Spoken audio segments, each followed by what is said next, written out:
What's up everybody, Nameless Co out here today, and we have Zelda the 240 behind me, and we're basically going to be doing kind of a similar video. If you guys watched the video I made on my 850R, some things that I wish I knew before I bought it, we're going to make a similar video to that with the 240 because there's definitely honestly more things I could talk about on this car. So let's get right into the video. So one of the first things I want to talk about when you guys are looking to buy a 240, personally with mine, I bought it about 45 minutes away from where I live, and I feel like I got a pretty good deal on it. I got this one for about $3,000 with roughly 170,000 miles, and it's definitely had some issues with it that I've been struggling with a lot, mainly in the past. Right now it's been running really reliably. If you've watched the video, I drove it all the way to Canada and back. That was like 2,500 miles, but if you watch some of the old videos, you can see all the stuff I was struggling with. But one of the things I want to talk about is when I was looking for this Volvo, I was mainly just looking right around my neighborhood and around the general surrounding Bay Area. But what I wish I did is maybe looked a little bit farther, looked up in Oregon, Washington, because sometimes it can be a pain. But if you fly up to another state, especially if you're on the West Coast, I would definitely check out Oregon. I would check out Washington, just because there's way more quality Volvos up there. So if you guys aren't too worried about taking a flight up, driving back, I would definitely go look up in Washington, or even drive another buddy's car up, drive back, make a road trip out of it. I've definitely bought some cars farther away, a couple like 6-7 hour drives, and it can definitely be worth it because you'll find a lot more and better options, especially in the Pacific Northwest if you're on the West Coast. One thing, building off the last clip, kind of before you guys actually find your Volvo 240 you want to purchase, nowadays in 2022 the market value of these is kind of skyrocketed. I got mine basically right at the beginning of COVID for $3 grand, but now it would be very rare to find a car this clean, and especially with a manual white on blue for $3,000. Now some of them even on Bring a Trailer are going for like 30 grand. But basically, you guys know the market's crazy. So what I would do, and the best way to get good deals, I've done this a lot in the past, people have done this with me a lot, is just leaving notes on cars. If you're going around, let's say you're driving around and you see a super cool 240, maybe, because most of the people that own these cars are elderly, they're teenagers, people that aren't necessarily into Volvos, they just own these cars. And a lot of times, even around here, I've seen a lot, you'll have a lot of one-owner cars. People buy this as their first car back in the 80s and then drive it all the way through till now. So if you guys don't be worried about leaving a note on a car, nobody's gonna get upset about it. I've had a few notes on this, and then actually the 850R's got the most notes, but that is definitely a good way to get good deals, because these are people that aren't necessarily thinking, oh, I want to go post my car for sale, but they're like, oh, it's getting kind of old, blah blah blah. They don't know the market value of them, and you leave a note and you say you have cash, you'll buy their car from them, you give them a good deal, they'll probably happily want it off their hands in a lot of cases. And that's the best way to get a deal, because most of the time the people that are posting them on Craigslist, Facebook Marketplace, all that, they know what the market's looking like, because if they're posting a car like that, they've obviously looked at other cars out there on the market. So it's very rare nowadays to get those good deals. So just go leave a note on some good looking cars, even if they're super clean. You never know, might not always be an enthusiast, and that's honestly going to be the best way to get a good affordable deal on a 240 in 2022. So one thing I wanted to talk about, I know I mentioned it in the 850R video, but it still applies to this if you haven't seen that, is these odometers are notorious for going bad. As you can see, mine is 159999. That is going to be very common to see these odometers that are not working anymore. You basically just have to take the word of the previous owner. He said it's maybe 10,000 miles over what it is right now, but honestly with these red blocks, they're so reliable, it really does not matter the mileage. As long as there's maintenance, they've been well maintained, or you do a bunch of maintenance yourself, they will run and they'll last you forever. So I wouldn't focus too much on the mileage, but it's definitely something to look at. Definitely go on the Carfax and see what the mileage looks like, and see if it matches up with what the odometer is, because a lot of times there'll be the swapped clusters, so the numbers will still move and go up, but it's a swapped cluster, so it's not the actual mileage that the car has on it. So I would definitely just take that into consideration when you are buying a 240, that the mileage may not be accurate. One of the things building off of the last clip is if you guys aren't sure of the mileage and it is one of those unknown cars, which a lot of them are, and a lot of times those are going to be the best deals you can get on the market because people don't know the mileage, but these things will go forever. But the best thing to do is just do a compression test. You can easily buy a kit, bring it with you when you go check out the car, and then make sure the compression is good, because if the compression is good, that's one of the main things you want to look for to make sure it's a healthy motor. So this Volvo was my very first Volvo. I've technically owned about 4 by now. 2 of them have been sold. But when I bought this, I really did not know anything about Volvos. I was super into them, but I wasn't necessarily super passionate about them. I always really enjoyed Volvos and thought they were really cool, but I didn't know how cool they really were until I bought this car. But the original reason for buying it was just to go for road trips and take it around, because I knew they were reliable. So when I was coming into this car, there were plenty of things I wish I was looking for in the engine bay, or just things that I was looking for when test driving the car that I really had no clue about. One of the main things I wish I knew before I got this car was I was chasing a hot start issue for a really long time. Probably about a couple months. I took it to 2 shops, one of them being a general European shop and then one being a Volvo specialist shop, and neither one of them could fix the problem. Everybody was just kind of leaning towards an IAC, which I was able to get a brand new IAC for this car, but I did a bunch of cleaning out on the other one. I was cleaning out the throttle body. It was kind of a variable idle, and then the car wouldn't hot start. So everybody was leaning towards IAC, and all those shops, they couldn't fix it. They gave it back, was like, oh, it's fixed. We put a brand new IAC in it, we drove around, it's fine. Then 2 days later, started doing the issue again. And even online, there wasn't too much information. I saw a few videos, but what it ended up being was the coolant temp sensor. Not the one that goes to the gauge, but the one that goes directly to the ECU.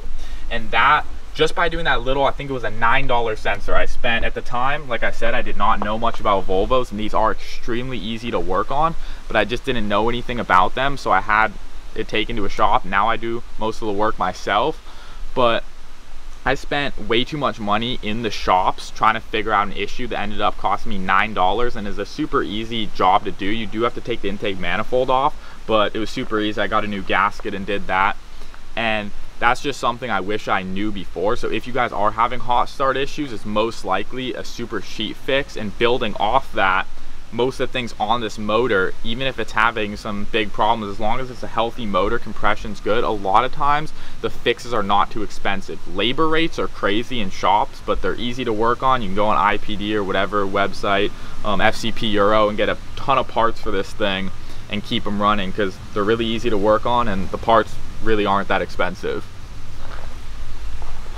One thing that was personally happening on my car, it might not be on your guys' car, but this has 2 10-inch subs in the back and then some upgraded audio in the doors. So it's got a really dope audio system, but it was causing a lot of parasitic drain at the start of the ownership of this car, and it was causing it not to start. The battery kept dying. It was also due to an alarm system that was put on the car. I basically pulled the whole alarm system because that's where most of it was coming from. The audio system really wasn't doing too much. It was just a few little unnecessary things, but it was mainly the alarm system. So I pulled out the whole alarm system, and it hasn't had a problem ever since. Another thing to mention while I'm under the hood is that this is a non-interference motor, which means that if the timing belt does end up snapping on this car, your motor won't blow. For instance, with my Volvo 850R, that one, if the timing belt snaps, I'm pretty sure the motor is done for. And same with like Flynn's Mitsubishi Delicas and other cars like that. But this, the time belt snaps, you will be stranded obviously, but your motor will be totally fine. So that's another cool thing about it. One of the things I'm not going to spend too much time on, but it's definitely worth noting if you guys are not too familiar with 240s, is they are very, very prone to rust, especially if you're getting them from places like the East Coast where they use salt on the roads. Most of these will be rusty if they're not garage kept, or if they're driven in the rain, they'll probably be rusty. Same with even the P&W. Like I mentioned, most of the good deals and way more variety is up in Oregon, Washington, and some stuff in the San Francisco Bay Area, but all those areas prone to rust, mainly besides California. Basically, the farther north you go, the more rusty it gets. So definitely check for rust under the car. Sometimes what people like to do on this car, and kind of applies to all cars in general, is they'll try to cover up rust a lot of times when they're selling a car. There might be an area that's super rusted, but they'll just try to cover it up with paint or cover it up with underbody, whatever. So I would just still look for bubbles, anything like that, any signs of rust, any little bits of rust colored water dripping out of areas.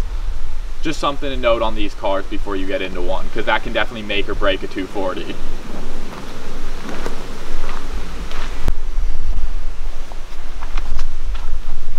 So coming into the interior, one thing that's worth noting when you guys are looking for a 240, they're definitely more desirable for a lot of people, but that is the manual transmission. These came with 2 manual transmissions. The earlier models came with an M46, which is a 4-speed with overdrive, and then mine is an 88, and the later models came with an M47, which is a traditional 5-speed, sorry, the bug in here, with the 5th gear. So I would personally go for either one of the manuals over an automatic transmission, but especially if you're looking for the standard 5-speed M47, it's definitely a good way to go, because the automatics are 4 speeds, just like the M46, but they do have an overdrive. But the traditional 5-speed will definitely allow you to get to higher top speeds. It's not like you're going to be going for any top speed runs in this car, but for instance, when I was driving up to Whistler in British Columbia, I was cruising on I-5, I was cruising through a bunch of just long straight sections of road, and this car easily cruised 80, 85. I even got it up to 95, and then a little over 95 on a downhill, and it wasn't even trying to go for speed. It was more just cruising. People were going pretty fast on those roads and all the modern cars. And this thing in 5th gear, taking into consideration it does not have a lot of power, going up hills you'll definitely have to put it back into 4th gear, but for those downhill and flat parts of the road, you can definitely keep a much higher speed in a M47 car than you can with the standard 4-speed automatic. And it's also just way more fun to drive this car with any manual transmission, M46 or M47. Because they're low horsepower, I think they're somewhere around 100 horsepower, and they definitely don't feel fast. Mine's basically bone stock. I have an IPD performance exhaust, but that's only maybe a couple more horsepower. It just makes the car really fun to drive. Even though it's low horsepower, it's still just as fun to drive as any of my higher horsepower manual cars. Last thing I want to mention on the list, which is very prevalent on these cars, is leaking. Mine was having really bad leaking up until, honestly, I don't know how many months ago, but I'd say at least well over half of my ownership of this car, I was having the whole front floor and the little all-season mats fill up with water. The rear carpets were soaked. The headliner was drenched. This thing has seen a lot of water, which is really sad to say. At least the interior's held up super fine. I've dried it all out, but I was trying to tackle this leak for so long. Originally, I thought it was coming from around the windshield. That trim right there is notorious for leaking, and there definitely was water coming from there, so I replaced some of the trim, and I thought it fixed the issue for a while, because one of the issues with it coming down through the corner mainly of the windshield is that it goes right onto a bunch of fuses, because your fuses are on the side right there, and it was causing even a little bit of smoke in my car. So luckily I was able to sort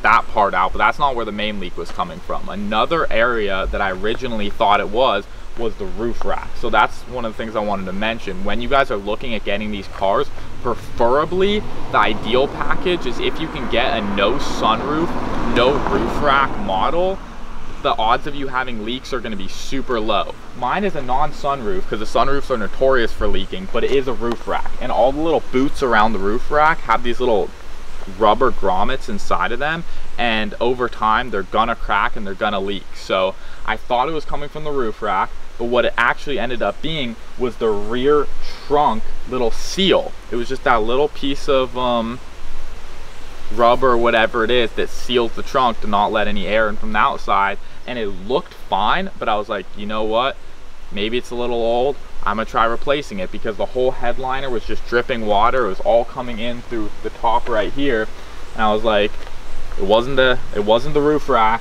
which I thought it was. It wasn't the front trim, the windshield trim, and it wasn't coming in through any of the windows. So I was like, this is the last thing I can think of. I replaced it, and it completely fixed my leak. So luckily now it's completely watertight.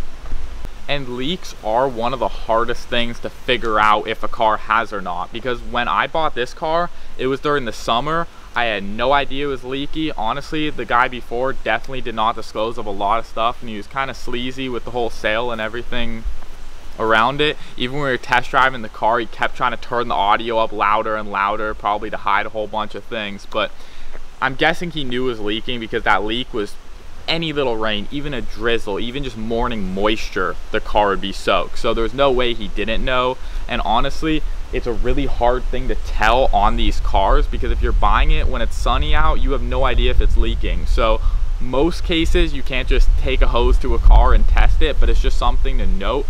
Look at your front trim, look at the you can pull your roof rack off if it is a roof rack model. Just look at those little boots, check the sunroof trim if you guys are trying to get a sunroof model. Check the rear rubber grommet or seal that goes around the trunk, because leaking can honestly ruin these cars. If you don't catch it soon enough, it can cause a lot of rust, it can cause a lot of electrical issues, and it's just something you guys definitely don't want to deal with, because it's honestly even more of a pain in the ass than mechanical problems sometimes. Thank you guys for making it to the end of another Nameless Co video. That's going to wrap it up today with Zelda the 240. But some of the things you guys can look forward to in the future is I will be replacing the entire suspension system, because it still has that OEM suspension, which is in great condition, but I just want it to handle a little bit better, along with a bunch more videos we'll be making with it. So we'll catch you in the next one. Thanks for watching.